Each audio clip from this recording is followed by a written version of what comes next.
नमस्कार, आप देख रहे हैं प्यारा भारत। अमीश त्रिपाठी भारत के एक उपन्यासकार हैं जिन्होंने एक उपन्यास लिखा है मेलुहा के मृत्युंजय। इस उपन्यास में दो राज्य हैं, मेलुहा और स्वद्वीप। मेलुहा अधिक विकसित और व्यवस्थित है और स्वद्वीप कम विकसित और कम व्यवस्थित है। यह दोनों राज्य आपस में सीमाएं साझा करते हैं और हमेशा शत्रुता का भाव रखते हैं, लड़ते रहते हैं। मेलुहा, चूँकि इसकी सेना अधिक अच्छी है, उसने अपने सीमाओं तक सड़कें बना रखी हैं कि युद्ध की स्थिति में वह सड़कों द्वारा अपनी सेना को, रथों को, हाथी घोड़ों को ले जा सकेगा। परंतु स्वद्वीप ने अपनी सीमा पर जंगल छोड़ रखे हैं। स्वद्वीप को यह लगता है कि मेलुहा की सेना यदि युद्ध होता है, यदि आएगी तो वह हमारी सड़कों का उपयोग करके अंदर तक आ जाएगी, इसलिए उसने सड़कें नहीं बनाई है। स्वद्वीप के शासन प्रशासन को यह लगता है कि मेलुहा की सेना जंगलों में फंसकर ही पथभ्रष्ट हो जाएगी, नष्ट हो जाएगी। तो यह रणनीति स्वद्वीप ने अपनाई है, जो कि एक रक्षात्मक रणनीति है, क्योंकि स्वद्वीप की सेना कम सक्षम है। भारत भी पिछले 70 सालों तक यही रणनीति अपनाते आ रहा है। भारत भी अपने सीमा पर आधारभूत संरचना, सड़क या रेलवे नहीं बनाया है, जबकि चीन ने दूसरी तरफ से सड़कें और रेलवे लाइन तक बिछा दी है। परंतु जब से 2014 में एनडीए की सरकार आई है, उसने इस पॉलिसी को बदला है और अब लगातार आधारभूत संरचना पे काम हो रहा है और सड़कें, हवाई अड्डे, रेलवे, ब्रिज बन रहे हैं। इसका एक उदाहरण ये देखिए कि भारत को जो सबसे लंबा रोड ब्रिज है, भूपेन हजारिका सेतु, जो लोहित रिवर पे है, वह 2017 में बनके तैयार हुआ। इसकी रूपरेखा, इसकी पृष्ठभूमि तो अटल बिहारी वाजपेयी के समय ही रख दी गई थी, लेकिन परंतु सरकार बदल गई। 10 सालों तक मनमोहन सिंह सरकार की प्राथमिकताएं कुछ और रहीं, परंतु जब नरेंद्र मोदी की सरकार आई तो इसने जल्दी से इस काम को पूरा किया और सबसे लंबा यह ब्रिज बनवाया। उसके बाद देबांग नदी पे एक रिवर बना है जो कि अरुणाचल प्रदेश में है, वह भी भारत का दूसरा सबसे लंबा ब्रिज है। यह 2018 में बन के चालू हो गया है। बोगीबिल ब्रिज जो कि ब्रह्मपुत्र नदी पे बना है, यह भी 2018 में बना। उसी तरह सिक्किम में भारत का 100वां हवाई अड्डा बना। सिक्किम में कोई हवाई अड्डा नहीं था और सिक्किम जो है चीन से सीमा को साझा करता है, तो यह हवाई अड्डा बनने से यह लाभ होगा कि युद्ध की स्थिति में हवाई जहाज, एरोप्लेन को वहाँ से भी भेजा जा सकता है और सेना को मोबिलाइज किया जा सकता है। तो ये जो बड़े बड़े प्रोजेक्ट सीमा पे लगातार 2014 के बाद हो रहे हैं। अभी भी भारत 65 से अधिक सड़क का निर्माण सीमा पे कर रहा है। यह बात जो है चीन को पसंद नहीं आई, इसीलिए चीन इस समय बौखलाया हुआ है और विरोध कर रहा है। यह तो प्रमुख कारण है। दूसरा कारण यह है कि चीन में कोरोना भी फैला हुआ है। वहाँ के लोग, चीन की सरकार, वहाँ पे कोई अधिकार नहीं है, तो चीन की सरकार इसी तरह का कुछ यदि अच्छा नहीं करेगी, खराब काम करेगी, तो कभी भी आक्रोश जो है, विरोध जो है, भड़क सकता है। इसलिए चीन की सरकार ध्यान भटकाने के लिए भारत के साथ इस तरह का विवाद को उत्पन्न कर रही है, जन्म दे रही है। अब सबसे पहले यह समझना होगा कि चीन जो है इतना कॉन्फिडेंट क्यों है, क्योंकि हमने देखा चीन का बयान आया है कि गलवान घाटी हमारी है। चीन पीछे क्यों नहीं हट रहा है? चीन इतना कॉन्फिडेंट क्यों है? जबकि यह भी सुनने में आ रहा है कि भारत के साथ अमेरिका, ऑस्ट्रेलिया, जापान, दक्षिण कोरिया, इजराइल जैसे देश हैं, फिर भी चीन इतना कॉन्फिडेंट क्यों है? तो आपको यह समझना होगा कि आपको यह समझना होगा कि चीन जो है युद्ध कई तरीके से लड़ता है। पहला वो साइकोलॉजिकल भी लड़ता है, फिर सैनिक लड़ता है और मीडिया के माध्यम से लड़ता है। साइकोलॉजिकल इस तरह कि वह लगातार मनोवैज्ञानिक दबाव अपने विपक्षियों पे बनाते रहता है। और चीन को पता है कि जो भी देश होता है, कोई भी राष्ट्र या कोई भी राज्य होता है, सबकी कोई ना कोई कमजोरी होती है, कोई ना कोई संवेदनशील मुद्दे होते हैं। जैसे भारत में हिंदू मुसलमान है, या हिंदुओं में भी करते हैं कि दलित हैं, आदिवासियों का मुद्दा छेड़ते हैं, कश्मीर है, अलगाववाद के अलग मुद्दे हैं। तो चीन को यह पता है। अमेरिका में गोरे कालों का विवाद सदियों पुराना है। अभी आपने देखा होगा कि किस तरह से गोरे काले का विवाद अमेरिका में भड़क उठा और अमेरिका जल उठा था। यहाँ पे यह बात समझने योग्य है कि अमेरिका के विरुद्ध ट्रंप जो है, ट्रंप ने अपने सेना को बुलाने के लिए कहा अपने रक्षा मंत्री से, तो उन्होंने भी मना कर दिया कि हम अपने जनता के विरुद्ध सेना को नहीं लाएंगे। तो आप समझिए कि माहौल एक तरह से ऐसा बन गया था कि ट्रंप ही विलेन है, अमेरिका का प्रशासन ही विलेन है, जबकि इस तरह की घटनाएं पहले भी हुई हैं। लेकिन इस बार चीन का हाथ वहाँ पे निकल के आया है। अभी कुछ दिन पहले ही एक रिपोर्ट आई है, खुलासा, बहुत बड़ा खुलासा हुआ है कि चीन जो है ग्लोबल टाइम्स के माध्यम से अमेरिका के जो बड़े बड़े न्यूज़पेपर हैं और जो छोटे न्यूज़पेपर भी हैं, उसमें विज्ञापन के माध्यम से बहुत अधिक पैसा उसने लगाया है, जिसके कारण वह चीन के पक्ष में एडिटोरियल पॉलिसी अपने बनाए हैं और चीन के पक्ष में अपना समाचार छापते हैं और सरकार के विरुद्ध एक तरह से माहौल बनाते हैं। इन न्यूज़पेपर्स के नाम है wall street journal, Washington post, New York times. ये बड़े बड़े न्यूज़पेपर है, छोटे भी। तो आपने देखा कि किस तरह से ये जो माहौल बना गोरे कालों का, कि किस तरह से अमेरिका शासन के विरुद्ध बना और अमेरिका में अव्यवस्था की स्थिति फैल गई। तो यह चीन के समर्थन से हुआ। चीन यह सब करने में विश्वास रखता है, युद्ध इसी तरह से लड़ता है। तो भारत में भी उसको पूरी तरह से कॉन्फिडेंट है कि भारत में भी जो विपक्षी पार्टियां हैं, कांग्रेस है और जो एक अल्पसंख्यक वर्ग है मुसलमान, क्योंकि ट्विटर पे हम देख रहे थे तो लगातार जो एक धर्म मुस्लिम लोग हैं काफ़ी सारे, वैसे तो इनका ट्वीट कई जगह जो अच्छे अच्छे मुद्दे होते हैं जो राष्ट्रहित से जुड़े होते हैं, इनका ट्वीट या यूट्यूब में कमेंट्स नहीं आते हैं। लेकिन चूंकि चीन से हमारा स्टैंड ऑफ है, हमारे 20 जवान मारे गए, तो ये लगातार बड़े प्रसन्न हो रहे हैं। तो चीन को पता है कि भारत में एक बड़ा वर्ग है जिसका वह उपयोग कर सकता है। आप कल्पना करके देखिए कि किस तरह से जब एंटी-सीएए विरोध भारत में फैला था तो पूरे भारत को किस तरह से जला रहे थे और अमित शाह भी जो है बैकफुट पे आ गए थे। शाहीन बाग महीनों चलता रहा था।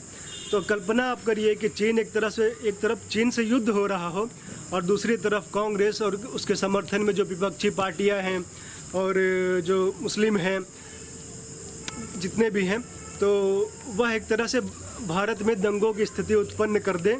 तो यह सरकार के लिए बहुत विकट होगा। लोग अपना घर संभालेंगे, घर में आग लगी है कि चीन से निपटेंगे। अमेरिका में भी यह करने में चीन सक्षम है, तो अमेरिका में भी उसने किया था। इसीलिए हमारे जो सेना के प्रमुख, पूर्व सेना के प्रमुख हैं बिपिन रावत, जो कि अब CDS हैं, उन्होंने बयान दिया था 1-2 वर्ष पहले कि भारत एक साथ 2.5 मोर्चों में लड़ने में सक्षम है। 2.5 मोर्चा पाकिस्तान, चीन और आधे ये इसमें नक्सली भी आते हैं और जो माओवाद है जो उत्तर पूर्व भारत में है वो भी आते हैं। तो इससे सक्षम है और हम भरोसा भी करते हैं कि सक्षम है, अच्छी बात है। तो चीन यह सब करता है। अभी आप देखिए मणिपुर में क्या हुआ है। मणिपुर में आज जो भाजपा की सरकार है उसमें से भाजपा के 3 विधायकों ने त्यागपत्र दे दिया है और 8-9 जो भाजपा को समर्थन कर रहे थे, दूसरे पार्टियों के, अन्य पार्टियों के थे, उन्होंने भी भाजपा से समर्थन वापस ले लिया है।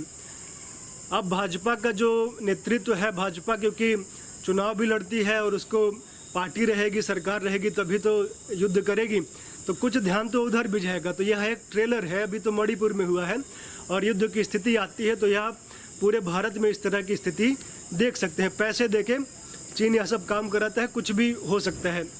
बड़े बड़े अखबार जब अमेरिका में बिक गए, ट्विटर बिक गया था। अमूल जो दूध बनाता है और डेयरी प्रोडक्ट्स बनाता है, उसने चीन के विरुद्ध बैकआउट चाइना लिख दिया था, तो उसके अकाउंट को सस्पेंड कर दिया था ट्विटर ने।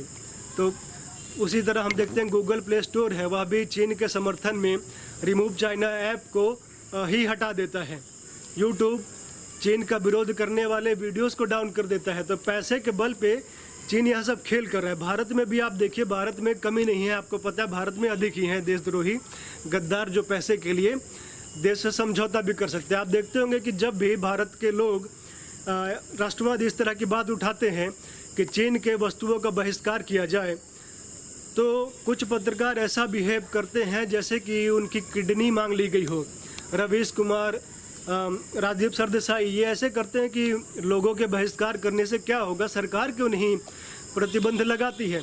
जबकि हमको सभी को पता है कि लोग लोकतंत्र में कहीं भी लोग से ही तो देश होता है, लोग बहुत बड़ी शक्ति हैं।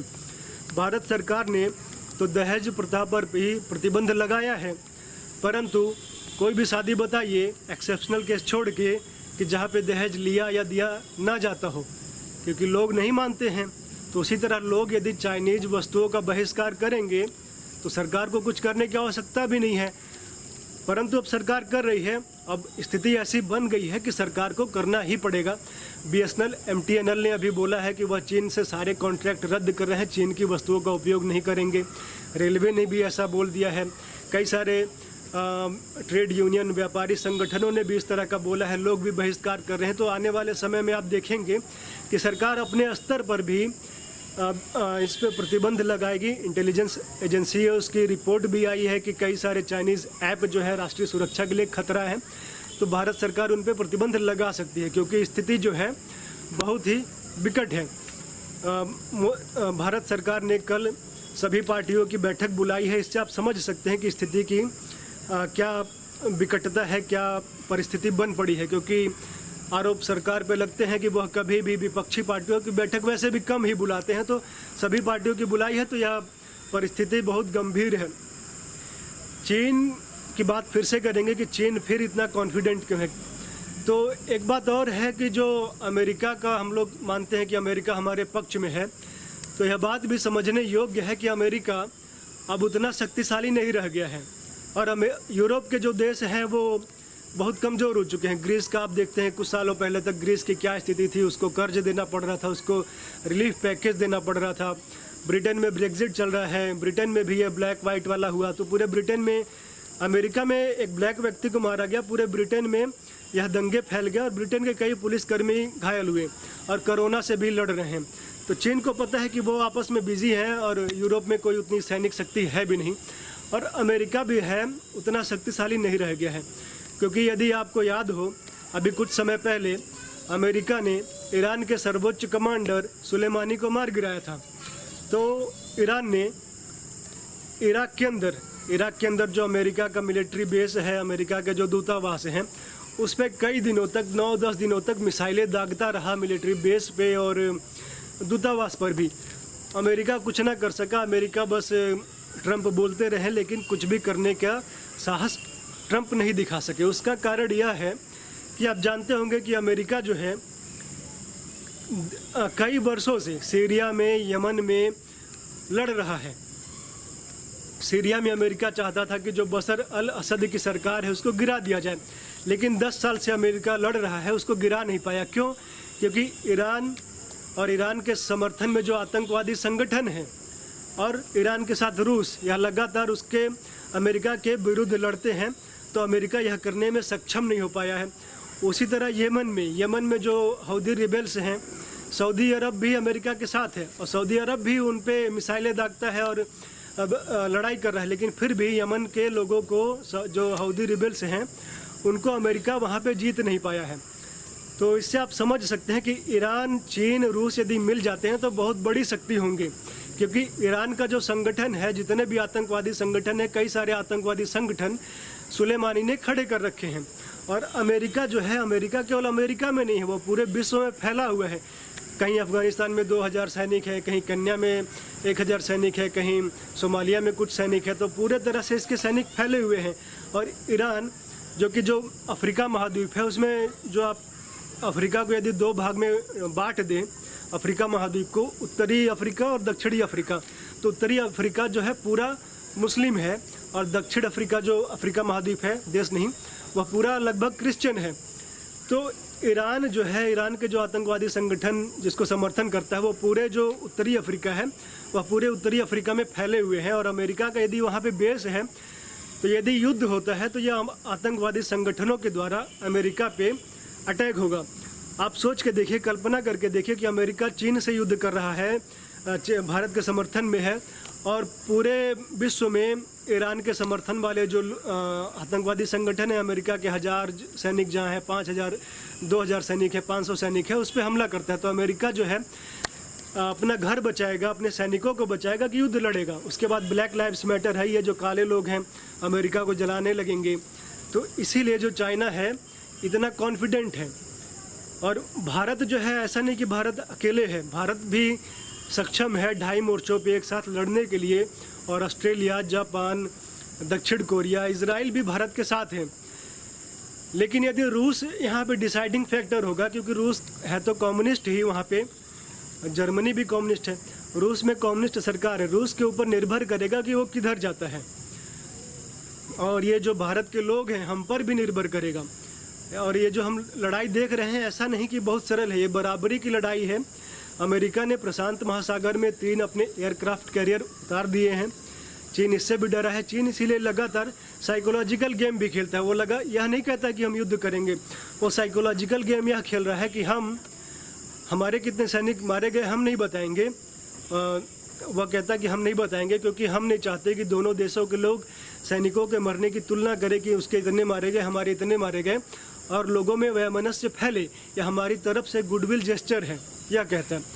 चीन ये भी कहता है, जो ग्लोबल टाइम्स के संपादक हैं वो ये भी कहते हैं कि भारत के लोग बहिष्कार कर रहे हैं चीनी सामानों का, वो ना करें क्योंकि जो व्यापार है वो अलग चलता है।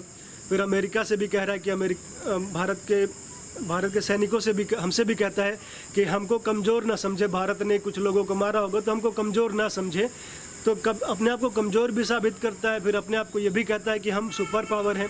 तो साइकोलॉजिकल गेम खेलता है कि भारत की सरकार खुल के ना आ जाए, भारत के लोग खुल के ना आ जाए और एक कन्फ्यूज़न की स्थिति बनी रहे। क्योंकि चीन जानता है कि भारत जो है कभी भी पहल नहीं करता है। चीन जो है भारत का 2 किलोमीटर कब्जा कर लेगा तो भारत भी अपनी सेना लगा के 2 किलोमीटर पीछे ढकेल देगा। तो इसमें चीन का गया क्या, वो तो वहीं है। 2 किलोमीटर अंदर आया था, आपने 2 किलोमीटर पीछे कर दिया तो वो वहीं रह गया ना। तो इसमें साइकोलॉजिकल वॉर लेकिन चीन जीत चुका है क्योंकि वो पहल कर देता है।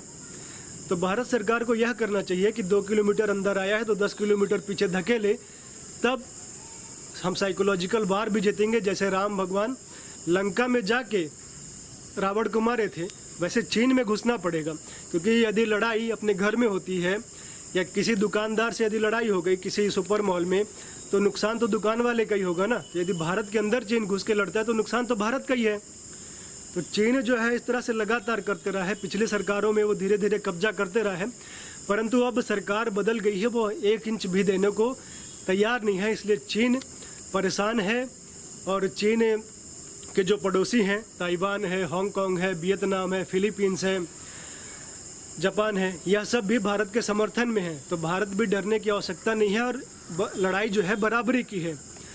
और इसमें लड़ाई जीतने का एक रास्ता भारत की जनता से होकर जाएगा कि भारत के जो लोग हैं चाइनीज़ वस्तुओं का बहिष्कार कर दें तो चीन को बहुत बड़ा झटका लगेगा क्योंकि चीन भारत के ऊपर व्यापार के लिए निर्भर है। और चीन जो सोच रहा है कि पाकिस्तान और नेपाल को भड़का के वो युद्ध जीत ले जाएगा, तो वह अंधेरे में है। क्योंकि यदि भारत चीन का युद्ध हो जाता है, जो लग भी रहा है कि होगा, यदि चीन पीछे नहीं हटेगा तो कल सर्वदलीय बैठक है तो बहुत संभव होगा तो भारत पहले पाकिस्तान को मारेगा। क्योंकि यदि रास्ते में आप जा रहे हैं, कहीं पे लड़ना है आपको, बीच में छोटे मोटे आते हैं तो पहले उसको हटाना पड़ता है, तो पहले पाकिस्तान को मारा जाएगा। और पाकिस्तान की सेना में पैनिक है, डरे हुए हैं सब लोग। आप देखते रहिए प्यारा भारत। धन्यवाद।